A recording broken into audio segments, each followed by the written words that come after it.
Bab 6379. Kata-kata Dunchan membangkitkan semangat semua orang. Wajah muda Maria tiba-tiba melonjak. Dan dia tidak bisa menyembunyikan kegembiraannya dan berkata, "Apa yang dikatakan Inspektur Lee masuk akal. Apapun yang terjadi, kita harus mencari tahu terlebih dahulu. Saudara Charlie akan menanganinya cepat atau lambat." Dunchan tersenyum tipis, lalu menatap Charlie lagi dan berkata dengan serius, "Tuan Wade, kami membicarakan hal ini sebelum model AI dirilis. Ide saya adalah mencari cara untuk mendapatkan informasi dari kantor 5 gubernur militer di sarang prajurit. Termasuk namun tidak terbatas pada lokasi stasiun, struktur organisasi, dan khususnya identitas gubernur besar kelima." Kemudian Dunchan berkata, "Jika kita menekan sesuai dengan informasi yang diperoleh Pak Wade tadi, yang bertanggung jawab atas Afrika di antara 5 gubernur militer seharusnya adalah kantor gubernur militer senior, bukan?" Charlie mengangguk, "Iya, itu adalah kantor gubernur militer senior." Dunchan berkata, "Jadi menempatkan markas mereka di Nigeria hanyalah langkah pertama. Karena markas prajurit yang gugur adalah milik kantor gubernur senior militer. Itu pasti ada hubungannya dengan kantor gubernur militer senior. Jika kita menggunakan model AI dan menggabungkannya dengan database Skyline, kami mungkin dapat menemukan petunjuk yang relevan tentang kantor gubernur militer senior. Jika kita bisa mengambil kesempatan ini untuk menghancurkan markas besar kantor gubernur militer senior, ini pasti akan banyak membantu Warriors dan pukulan besar." Mata Charlie berbinar dan mereka bertanya kepadanya, "Gagasan spesifik apa yang dimiliki Inspektur Lee?" Dunchan menjawab, "Untuk memikatmu ke dalam jebakan. Warriors dan telah mempersempit indikasi kehadiran mereka di Nigeria menjadi 7 atau 8 ladang minyak. Namun jika ingin mengetahui secara spesifik siapa yang berasal dari 7 atau 8 ladang minyak tersebut, Anda masih harus pergi ke Nigeria dan kemudian mengungkap barang-barang yang mereka sebarkan secara diam-diam. Periksa barang dan jalur pengangkutannya, lalu cari tahu di antara 7 atau 8 ladang minyak mana barang tersebut akan dituju. Namun, kami tentu tidak bisa pergi ke Gunung Harimau karena kami tahu ada harimau di gunung tersebut. Jadi ide saya adalah karena kita sudah memiliki model AI dan bahkan memiliki data informasi yang akan segera tersedia. Bisakah kita menggunakan AI untuk menganalisisnya dan melihat apakah ia dapat menemukan targetnya?" Maria juga bertanya dengan ragu, "Inspektur Lee, sulit bagi AI untuk membuat penilaian yang akurat tanpa informasi yang tersedia cukup, bukan? Terkadang aku akan menanyakan beberapa pertanyaan yang lebih sulit pada AI. Mereka tidak terlalu ketat. Jika pertanyaannya sulit, mereka seringkali menjawab secara tidak bertanggung jawab berdasarkan konten sepihak yang mereka ketahui." "Ya," kata Dunchan, "ini akan menguji seberapa berbedanya AI kami dengan AI lainnya. Kita bisa membiarkan dia menganalisis masalahnya sendiri terlebih dahulu. Kemudian menampilkan proses dan dasar analisis setelah ditarik kesimpulan. Apakah kita percaya dan menerima kesimpulannya pada akhirnya bergantung pada penilaian kita sendiri." Dunchan berkata, "Dari kemarin hingga sekarang, saya telah mempelajari model AI ini. Kekuatan komputasinya sangat kuat, tetapi masih ada sedikit kekurangan dalam pemikiran logis. Intinya, dia lebih seperti anak-anak jenius dan membutuhkan bimbingan dan pelatihan terus-menerus. Ide saya saat ini adalah memanfaatkan kesempatan ini untuk melihat jika saya bisa melatihnya untuk memiliki kesadaran investigasi kriminal tertentu." Charlie berkata, "Inspektur Lee, sekarang kita memiliki komando umum. Sebaiknya kita mencobanya. Antarmuka Horizon sudah mulai menangkap data. Dan prioritasnya adalah mendapatkan data Nigeria yang relevan. Anda bisa mulai melatih AI secara langsung." Dunchan mengangguk dan berkata, "Baiklah, Tuan Wade, saya akan mencobanya." Kemudian, Dunchan mengajukan pertanyaan kepada AI. Pertanyaannya adalah, jika salah satu dari perusahaan berikut kemungkinan besar menyembunyikan ribuan orang di perusahaannya tanpa diketahui. Menurut Anda mana yang paling mungkin dan mengapa? Kemudian, nama 7 ladang minyak dalam liputan tersebut diberitahukan kepada model AI. AI dengan cepat memulai pemikiran dan perhitungannya sendiri. Ini mengumpulkan informasi yang relevan tentang ladang minyak ini. Kemudian menganalisis dan membandingkan datanya. Setelah beberapa detik, dia menjawab. Saya pikir perusahaan yang paling mungkin menyembunyikan ribuan orang adalah Rafael Oil. Alasannya adalah saya membandingkan informasi relevan dari 7 perusahaan minyak di Kongres Buruh Nigeria. Jumlah karyawan yang terdaftar di perusahaan ini paling sedikit di antara 7 perusahaan minyak. Tetapi kapasitas produksinya menempati urutan kedua di antara 7 perusahaan minyak. Rasio output per kapita jauh melampaui standar normal industri ekstraksi minyak Nigeria. Ini membuktikan bahwa ada lebih banyak pekerja tak dikenal yang bekerja untuknya. Bab 6380. Duncan berkata, Anda juga perlu mempertimbangkan kemungkinan adanya karyawan yang tidak terdaftar. Dimensi statistik Anda adalah data informasi karyawan. Dan data informasi karyawan berasal dari Kongres Buruh. Artinya hanya pegawai formal yang bergabung dengan serikat pekerja di ladang minyak yang akan didaftarkan oleh Kongres Buruh. Jika mereka menggunakan sejumlah besar pekerja informal yang tidak terdaftar, penilaian Anda mungkin bias. Ai menjawab setelah beberapa detik. Apa yang kamu katakan masuk akal. Saya memeriksa informasi yang relevan dari semua pekerja informal di Nigeria dan melihat banyak laporan. Dan catatan pekerja informal yang terluka atau terbunuh saat bekerja. Tampaknya situasi ini sangat umum terjadi di Nigeria. Duncan berkata kepada semua orang. Kemampuan eksekusi Ai memang sangat kuat. Cukup mendapatkan dan mengumpulkan data yang relevan. Kalau tidak ada jalur resmi, mungkin juga membutuhkan banyak tenaga, sumber daya material dan waktu. Bagi Ai, itu hanya hitungan detik. Setelah itu, Duncan bertanya lagi kepadanya. Pikirkan dengan cara yang berbeda. Apakah ada cara lain untuk memverifikasinya? Setelah beberapa detik, Ai menjawab. Saya baru saja memperoleh informasi basis datanya melalui celah front-end di situs web Departemen Pasokan Listrik Nigeria. Dan memperoleh konsumsi daya bulanan dari ketujuh perusahaan ini. Kemudian, melalui celah database Departemen Perminyakan Nigeria dan Departemen Pajak. Saya memperoleh hasil bulanan dari 7 perusahaan. Berdasarkan dua data ini, saya menghitung unit konsumsi daya di 7 ladang minyak. Artinya, jumlah listrik yang mereka perlukan untuk memproduksi 1 ton minyak. Di antara mereka, perusahaan minyak KS memiliki konsumsi daya unit tertinggi. Yang 15% lebih tinggi dari rata-rata 6 perusahaan lainnya. Artinya, KS menggunakan tambahan listrik sebesar 15%. Saya punya alasan untuk menduga bagian listrik ini digunakan untuk kebutuhan hidup ribuan orang itu. Jadi sekarang ini yang paling mencurigakan. Duncan mengangkat alisnya dan tersenyum. Ini cukup cerdas. Dan sungguh luar biasa bisa memperoleh begitu banyak data non-publik dalam waktu sesingkat itu. Charlie bertanya kepadanya, jadi, KS Oil ini sangat mencurigakan.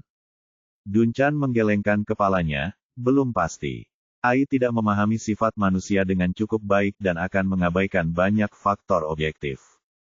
Setelah itu, dia berkata kepada Ai, Anda belum mempertimbangkan kemungkinan adanya ladang minyak yang menyembunyikan produksinya. Meskipun data konsumsi daya yang mereka tinggalkan di Departemen Pasokan Listrik kemungkinan besar tidak akan dipalsukan. Ketika sebuah perusahaan minyak tertentu menyembunyikan produksinya, ini secara tidak langsung akan meningkatkan konsumsi daya unit yang Anda sebutkan. Artinya, jika ladang minyak KS tidak menggunakan tambahan listrik sebesar 15%. Tapi diam-diam menyembunyikan 15% kapasitas produksinya. Maka penilaianmu salah lagi. Ai segera menjawab, kamu masuk akal. Saya mencari informasi tentang produksi tersembunyi di Nigeria. Negara ini selalu mempunyai masalah serius dengan penyelundupan minyak. Dan menyembunyikan produksi adalah rahasia umum dalam industri minyak negara ini. Kalau KS Oil menyembunyikan produksinya, kredibilitas data ini akan sangat berkurang. Jika ketujuh perusahaan ini menyembunyikan produksinya pada tingkat yang berbeda-beda, data konsumsi daya unit akan kehilangan maknanya. Duncan menambahkan, Anda harus lebih mempertimbangkan sifat manusia, terutama psikologi penjahat. Terkadang, ketika penjahat terlibat dalam tindakan ilegal yang serius, untuk menghindari mengekspos diri mereka sebanyak mungkin, Mereka akan berusaha semaksimal mungkin untuk mematuhi hukum dalam aspek lainnya. Apakah ini memberimu inspirasi? Kata-kata Dunchan membuat Ai terdiam sejenak. Semenit kemudian, tiba-tiba ia menjawab. Saya sudah memilah dan mempelajari semua buku yang berhubungan dengan psikologi kriminal. Serta kasus kriminal klasik dari seluruh dunia. Mulai sekarang, dalam kejadian ini, saya akan menganggap psikologi kriminal sebagai faktor yang mempengaruhi. Dengan indeks pengaruh 50%. Bab 6381. Kemudian, Ai berkata, berdasarkan peringkat faktor baru yang mempengaruhi. Perusahaan target adalah perusahaan yang paling kecil kemungkinannya menyembunyikan kapasitas produksi dan menghindari pajak di antara ketujuh perusahaan tersebut. Namun jika didasarkan pada logika ini, kemudian mereka meningkatkan konsumsi listrik ribuan orang. Dan konsumsi daya unit di atas kertas pasti akan meningkat. Dengan cara ini, KS Petroleum menjadi perusahaan yang paling mencurigakan. KS Petroleum adalah yang paling mencurigakan karena konsumsi daya unitnya yang tinggi. Dan kemungkinan besar ini adalah kesalahan penilaian yang disebabkan oleh penyembunyian produksi. Ini adalah sebuah lingkaran buntu yang tidak dapat dipecahkan, saling menguatkan, dan kontradiktif. Dunchan berkata, jika ini hanya terlihat seperti putaran mati. Tapi bukan deadloop yang sebenarnya, maka harus ada titik kunci untuk memutus deadloop yang belum tertangkap. Jika ini memang merupakan jalan buntu, seringkali itu berarti kita telah menemukan jalan yang tepat. Jadi masalahnya sekarang adalah Anda harus menemukan cara untuk mencoba mematahkan penilaian Anda sebelumnya.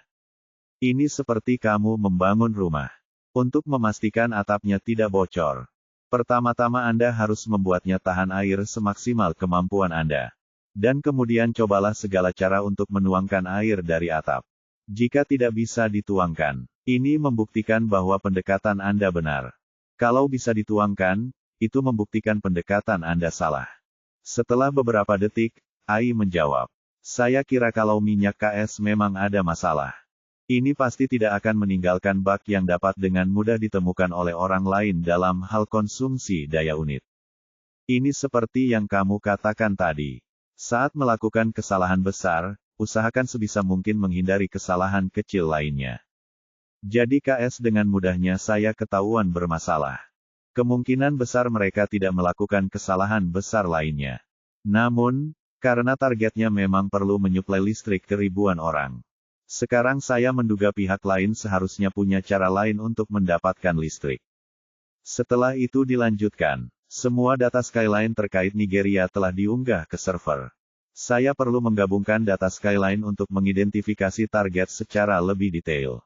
Saat ini diperlukan waktu sekitar 90 detik untuk meningkatkan kualitas gambar dari semua gambar di data Skyline guna meningkatkan resolusi citra satelit. Mohon tunggu. Lebih dari 1 menit kemudian, Ai melanjutkan. Peningkatan kualitas gambar telah selesai. Saya telah memilih data dengan kualitas terbaik tahun ini untuk dianalisis. Jaringan pasokan listrik tegangan tinggi yang teridentifikasi di sekitar 7 ladang minyak semuanya milik Nigeria Power Holdings Co. Ltd. Data konsumsi daya yang baru saya peroleh juga berasal dari perusahaan ini. Jadi pada dasarnya dapat dipastikan bahwa tidak ada jalur pasokan listrik kedua untuk 7 ladang minyak tersebut. Dunchan bertanya balik, berdasarkan penilaian Anda pada citra satelit. Sudahkah Anda mempertimbangkan kemungkinan saluran tegangan tinggi dipasang di bawah tanah? Ai menjawab, saya telah memeriksa citra satelit area tersebut selama 15 tahun terakhir dari Skyline. Pembangunan saluran tegangan tinggi di bawah tanah adalah proyek besar dan memakan waktu lama.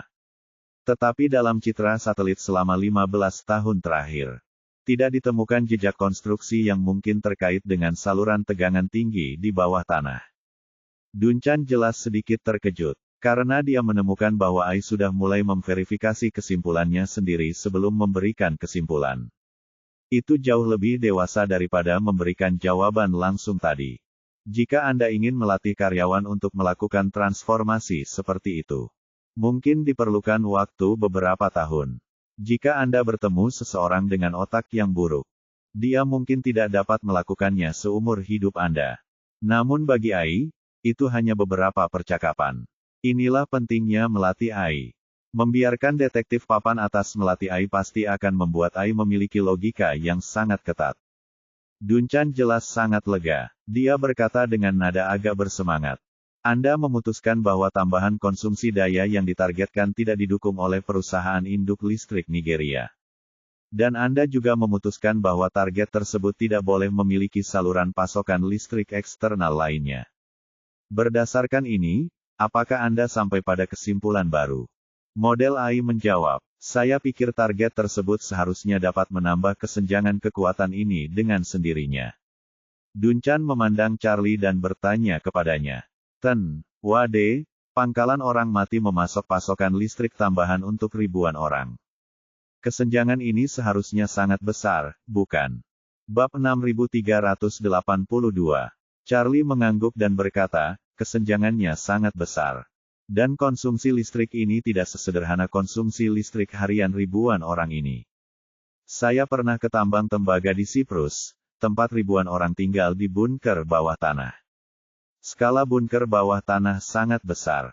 Ini harus memenuhi semua kebutuhan sehari-hari ribuan orang. Bahkan termasuk pelatihan orang mati. Ini hampir seperti kota bawah tanah. Selain itu, bunker sebesar itu memerlukan ventilasi 24 jam dan drainase air tanah 24 jam. Untuk membingungkan penilaian mereka terhadap waktu. Cahaya di sana seterang siang hari 24 jam sehari. Selain itu, markas orang-orang yang mati di sarang prajurit bukanlah kamp konsentrasi. Tetapi rumah tempat orang-orang mati ini tinggal dan berkembang biak. Terlebih lagi, meskipun warriors dan menggunakan racun dan penawar racun khusus untuk mengendalikan orang mati dan menggunakan keluarga mereka sebagai ancaman. Untuk membuat mereka ingin hidup, mereka akan memberi mereka dan keluarga mereka lingkungan hidup yang relatif baik. Oleh karena itu, suhu dan kelembapan bunker bawah tanah juga akan dikontrol secara tepat. Dan konsumsi dayanya akan sangat tinggi. Dunchan mengangguk dan bertanya kepada AI. Menurut Anda, bagaimana target dapat menutupi kesenjangan kekuatan yang begitu besar dengan sendirinya? Fotovoltaik, energi angin, atau saluran lain? AI menjawab, berdasarkan situasi khusus dari target. Saya pikir pembangkit listrik berbasis minyak harus menjadi pilihan terbaik bagi pihak lain. Tenaga fotovoltaik dan angin terlalu mencolok dan tidak cukup stabil. Pembangkit listrik berbasis batu bara membutuhkan banyak batu bara yang mudah terekspos selama transportasi. Hanya minyak yang bisa diperoleh langsung di tempat dan tidak ada habisnya. Meskipun efektivitas biaya pembangkit listrik berbasis minyak secara keseluruhan sangat rendah. Untuk salah satu dari 7 perusahaan, tidaklah relevan untuk secara langsung mengambil sebagian kecil dari minyak yang ditambang untuk pembangkit listrik. Pada titik ini, AI berkata, mengingat Anda mengatakan sebelumnya bahwa menyembunyikan produksi adalah kesalahan yang tidak bijaksana. Saya ingin memperjelas sudut pandang saya. Melalui analisis kasus-kasus yang relevan pada perusahaan minyak. Saya pikir menyembunyikan produksi itu sendiri bukanlah sebuah masalah. Masalah sebenarnya terletak pada bagaimana menangani produksi yang disembunyikan. Menyelundupkan produksi yang disembunyikan untuk mendapatkan keuntungan yang lebih besar adalah titik risiko nyata dari menyembunyikan produksi tersebut. Jika produksi yang disembunyikan tidak pernah keluar dari ladang minyak dan tidak diperdagangkan, tetapi secara diam-diam diubah menjadi listrik dan dikonsumsi secara internal. Perilaku ini tidak mungkin diverifikasi oleh dunia luar. Penetapan penyelundupan minyak oleh lembaga penegak hukum didasarkan pada fakta bahwa ladang minyak mengangkut minyak melalui saluran yang tidak normal dengan imbalan keuntungan. Namun untuk ladang minyak yang produksi hariannya puluhan ribu bahkan ratusan ribu barel, menghentikan 0,5% dari kapasitas produksi harian sebelum menyalurkannya melalui jaringan pipa sudah cukup untuk menutupi kesenjangan listrik. Jadi, dengan mempertimbangkan faktor-faktor yang ada, menurut saya ini harus menjadi solusi terbaik. Yang tidak hanya dapat menutupi kesenjangan kekuasaan, tetapi juga membuat semua data yang terlihat normal. Dunchan tidak bisa menahan diri untuk tidak berseru ketika mendengar ini. Itu beralasan dan meyakinkan. Jadi, apakah Anda diminta menentukan target berdasarkan penilaian Anda dan data dari Skyline? Ai dengan cepat menjawab, melalui analisis data dari Cakrawala. Saya pikir Kansai Petroleum adalah yang paling mencurigakan. Ada bangunan beratap kokoh seluas sekitar 2,300 meter persegi di wilayah utara tengah ladang minyak mereka. Bangunan ini tidak ada dalam data 15 tahun yang lalu. Dan pembangunannya dimulai 13 tahun yang lalu. Ai menampilkan beberapa gambar di layar. Pusat gambar pertama masih berupa area terbuka dengan kendaraan dan peralatan parkir tersebar. Pada gambar kedua, situs tersebut telah meletakkan fondasi dan mulai membangun tembok. Pada saat yang sama, terlihat parit galian memanjang dari dalam fondasi hingga rig pengeboran minyak terdekat. Ai selanjutnya memperkenalkan, dari gambar kedua, kita dapat melihat bahwa ada proyek saluran pipa yang sedang dibangun. Pipa minyak terhubung ke mesin pengeboran minyak terdekat. Saya kira itu seharusnya merupakan pipa minyak. Semua pipa minyak di ladang minyak terbuka, dan hanya bagian pipa minyak ini yang terkubur di bawah tanah. Terlihat pihak lain tidak ingin bagian pipa ini terekspos. Oleh karena itu, bagian dalam gedung ini harusnya merupakan genset minyak. Volume terbesarnya seharusnya adalah turbin gas. Duncan berkata, jika kita hanya mengandalkan pipa minyak untuk menentukan bahwa harus ada peralatan pembangkit listrik tenaga minyak di dalamnya. Sepertinya tidak cukup. Ai berkata, saya mengharapkan Anda mengatakan hal itu. Jadi saya juga mengetahui bahwa Nigerian Electricity Holdings Limited mengeluarkan pengumuman 13 tahun yang lalu. Karena kekurangan listrik di Lagos dan sekitarnya saat itu. Perusahaan memutuskan untuk menerapkan pembatasan listrik pada perusahaan di Lagos yang mengalami pemborosan listrik yang serius. Di antara daftar perusahaan yang dibatasi kekuasaannya, ada Kansai Petroleum. Pengumuman tersebut menyatakan bahwa alasan pemadaman listrik di Kansai adalah karena peralatan Kansai Petroleum sudah ketinggalan zaman dan konsumsi daya unitnya melebihi rekan-rekannya. Pengumuman itu dirilis 2 bulan lebih awal dari dimulainya pembangunan gedung. Menurut analisis saya, Kansai Petroleum baru saja terkena pemadaman listrik, dan pembangunan gedung segera dimulai. Sejak itu, Kansai Petroleum tidak pernah lagi mengalami hukuman serupa. Oleh karena itu, bangunan ini pasti merupakan pembangkit listrik tenaga minyak kecil. Bab 6383. Menurut petunjuk yang dipecahkan oleh Ai. Pada dasarnya dapat disimpulkan bahwa perusahaan minyak bernama Kansai ini dihukum oleh Nigeria Power Holdings Limited karena konsumsi daya yang berlebihan lebih dari 1 dekade lalu. Seharusnya saat itu dalam kondisi kekurangan listrik total. Konsumsi daya yang berlebihan di Kansai menyebabkan beberapa masalah bagi Nigeria Power Holdings Limited. Kansai Oil segera mulai berinvestasi di gedung ini yang tujuannya tidak terlihat di permukaan setelah titik waktu tersebut. Dan secara diam-diam menghubungkan pipa minyak ke gedung ini. Setelah itu, konsumsi daya unit Kansai Oil kembali ke tingkat normal industri. Oleh karena itu, dengan mempertimbangkan faktor-faktor tersebut, analisis Ai layak untuk dicermati. Bangunan ini seharusnya menjadi pembangkit listrik tenaga minyak kecil. Ini disebut pembangkit listrik. Namun, mungkin terdapat beberapa set turbin gas di dalamnya. Namun, kesenjangan kekuatan Kansai Oil tidak besar. Selama pasokan listrik ke bunker bawah tanah mencukupi. Duncan sangat puas dengan penampilan Ai. Dia berkata kepada semua orang. Dapat menemukan begitu banyak informasi berguna dalam waktu sesingkat itu. Rasanya seperti menyelesaikan sebuah kasus. Polisi dan FBI di seluruh Amerika siap melayani Anda kapan saja. Kecepatan responsnya luar biasa. Charlie hanya bisa menghela nafas. Jika Inspektur Lee dilatih lagi, seharusnya ada banyak ruang untuk perbaikan. Duncan berkata, pelatihan adalah salah satu aspeknya. Dan menyediakan lebih banyak data adalah masalah lain. Data satelit Skyline selama bertahun-tahun sangat membantu. Jika tidak, akan sulit untuk mengunci minyak reaktor ini. Lalu, Duncan berkata, sebenarnya, sebelum Ai mengunci reaktor, saya pribadi selalu berpikir kemungkinan yang paling mungkin adalah Rafael Oil yang lain. Karena struktur permodalan dan informasi pemegang saham di balik 7 ladang minyak ini menunjukkan hal tersebut. Ada 4 perusahaan yang dijalankan oleh modal Eropa dan Amerika.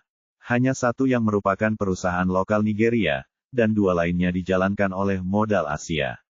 Petugas Rafael yang sebenarnya adalah Jerry Zhang, seorang Tionghoa berkebangsaan Afrika Selatan. Meskipun Warriors dan memiliki kehadiran global, kebanyakan orang Cina, apalagi, Rafael memiliki tingkat kecelakaan terendah di antara ketujuh perusahaan tersebut. Saya pikir Warriors dan akan berusaha semaksimal mungkin untuk mengurangi terjadinya kecelakaan. Untuk menghindari masalah, hindari pengawasan dan inspeksi. Selain itu, banyak anggota staf yang mungkin merupakan kerabat almarhum. Kalaupun terjadi kecelakaan, hal itu dapat dengan mudah diredam. Namun, kesimpulan saya relatif subjektif. Dan kurangnya bukti objektif yang mendukungnya. Perusahaan yang sebenarnya dikuasai China belum tentu sarang pejuang. Namun, investasi Tiongkok di Afrika telah meningkat dalam beberapa tahun terakhir. Dan rendahnya tingkat kecelakaan juga merupakan karakteristik perusahaan luar negeri yang dikelola oleh Tiongkok. Khususnya di Afrika, tingkat kecelakaan di perusahaan-perusahaan yang dikelola Tiongkok selalu jauh lebih rendah dibandingkan rata-rata lokal. Indikator nyata yang bisa mengambil keputusan akhir adalah masalah kelistrikan Kansel Oil. Kansel Oil adalah satu-satunya dari 7 perusahaan minyak yang dijalankan oleh ibu kota lokal Nigeria. Awalnya saya mengira perusahaan lokal semacam ini memiliki kecurigaan paling rendah. Dapat dilihat bahwa Warriors dan benar-benar berusaha keras untuk menyembunyikan petunjuknya. Charlie mengangguk dan berkata, saya akan meminta satelit Skyline untuk meningkatkan frekuensi kunjungan kembali ke kanselir minyak sebanyak mungkin. Dan berusahalah untuk mengunjunginya kembali setiap jam jika cahayanya memungkinkan. Untuk melihat apakah kita dapat menemukan petunjuk baru. Selain itu, Inspektur Kepala Lee harus mencari cara untuk menemukan petunjuk tentang kantor gubernur senior Angkatan Darat melalui kantor perminyakan. Duncan bertanya pada Charlie, Tuan. Menyeberang. Bisakah Anda memastikan bahwa ada anggota Warriors dan tingkat tinggi di kanselir saat ini? Pada dasarnya ini bisa dikonfirmasi. Charlie berkata, itu pasti 3 tetua dari Warriors dan status dan kekuatan mereka jauh lebih kuat daripada keempat Earl pada saat itu. Wajah Duncan tampak tegang. Di Aurus Hill, dia menyaksikan kekuatan Jermo dengan matanya sendiri. Bagi masyarakat umum, ini sangat menakutkan. Bab 6384. Jika kekuatan ketiga tetua jauh lebih kuat daripada Jermo. Benar-benar tidak dapat dibayangkan. Kemudian, dia menyesuaikan mentalitasnya dan berkata kepada Charlie. Wade, jika ketiga tetua ini berstatus tinggi dan berada di Kansail saat ini. Kalau begitu menurutku, menurut akal sehat. Tidak mungkin kantor gubernur tentara kanan tidak mengirimkan pejabat senior untuk menjamu mereka secara pribadi. Mungkin gubernur agung dari kantor gubernur tentara kanan akan datang. Charlie mengangguk dan berkata, struktur organisasi Warriors dan sangat mirip dengan pemerintahan dinasti Ming dan Qing. Ketiga tetua itu adalah orang-orang di sekitar Victoria. Bahkan jika mereka bukan dari keluarga Wu, status mereka pasti sangat tinggi. Kantor gubernur agung dari tentara kanan. Bahkan jika dia berasal dari keluarga Wu, dia hanyalah pejabat perbatasan. Ketiga tetua datang ke wilayahnya. Dia harus menunjukkan rasa hormat yang cukup dan pasti akan datang untuk menjamu mereka secara langsung. Saat ini, mungkin dia berada di ladang minyak Kansail seperti ketiga tetua. Charlie berkata sambil bercanda, sayang sekali saya tidak cukup kuat. Kalau tidak, aku akan membunuh ketiga tetua dan panglima besar kantor gubernur tentara kanan bersama-sama. Itu akan menjadi pukulan besar bagi Warriors dan Duncan berkata, Tuan Wade, ketiga tetua itu terlalu kuat. Sebaiknya Anda tidak mengambil risiko, tetapi jika ada kesempatan untuk mengunci panglima besar, akan lebih mungkin menemukan peluang untuk membunuhnya. Charlie mengangguk sambil berpikir dan berkata, jika ketiga tetua tidak sabar menungguku di Kansail, mereka akan pergi cepat atau lambat. Begitu mereka pergi, panglima besar kantor gubernur tentara kanan tentu saja tidak akan tinggal. Jika aku bisa menguncinya, saya bisa melacaknya hingga ke stasiun kantor gubernur tentara kanan dan menemukan peluang untuk membunuhnya. Saat ini, Kansail Petroleum Co., Ltd., Lagos, Nigeria. Mesin kotau yang tak terhitung jumlahnya masih berjalan di dataran. Panglima Besar Kantor Gubernur Angkatan Darat Kanan, John. Sekali lagi berdiri di platform yang tinggi. Dan di belakangnya berdiri orang kepercayaannya, Letnan Jenderal Chafren. John berdiri di depan pagar, menatap dataran luas, dan tiba-tiba bersin. Dia mengusap hidungnya karena terkejut dan berkata dengan kesal. Panas sekali, kenapa aku bersin? Meskipun aku tidak sekuat keempat Earl itu. Aku tidak akan masuk angin, kan? Chafren buru-buru berkata. Laksamana Agung, mungkin wanita itu merindukanmu. Oh, John tertawa canggung dan berkata dengan santai. Bukan hal yang baik baginya untuk merindukanku. Saat dia berkata, dia melihat ke langit dan bergumam. Yuan tua, Chafren buru-buru melangkah maju dan membungkuk, berkata. Saya di sini. John mengerutkan kening dan berkata, kenapa tiba-tiba aku merasakan firasat buruk? Seolah-olah seseorang sedang menatapku. Chafren tahu bahwa John tidak ingin tinggal di Afrika selama sehari pun. Terutama ladang minyak yang kotor dan berantakan, maka dia tersenyum dan menghibur. Laksamana Agung, alasan kami datang ke Afrika bukan untuk menunggu menjadi sasaran. Jangan lupa, Tuhan mengirim ketiga tetua ke sini hanya untuk menunggu orang itu memperhatikan tempat ini. Jika orang itu tidak diam-diam mengawasi kita, kalau begitu kita tidak punya kesempatan untuk pergi dari sini. Alis John mengendur dan dia berkata sambil tersenyum. Kamu benar, Yuan tua. Memikirkan hal ini, saya merasa lebih nyaman. Biarkan orang itu segera mengincar tempat ini. Cepat targetkan, cepat ambil tindakan, dan cepat dibunuh oleh ketiga tetua. Agar Anda dan saya bisa segera kembali ke Eropa. Saya tidak ingin tinggal di tempat ini selama 1 hari pun.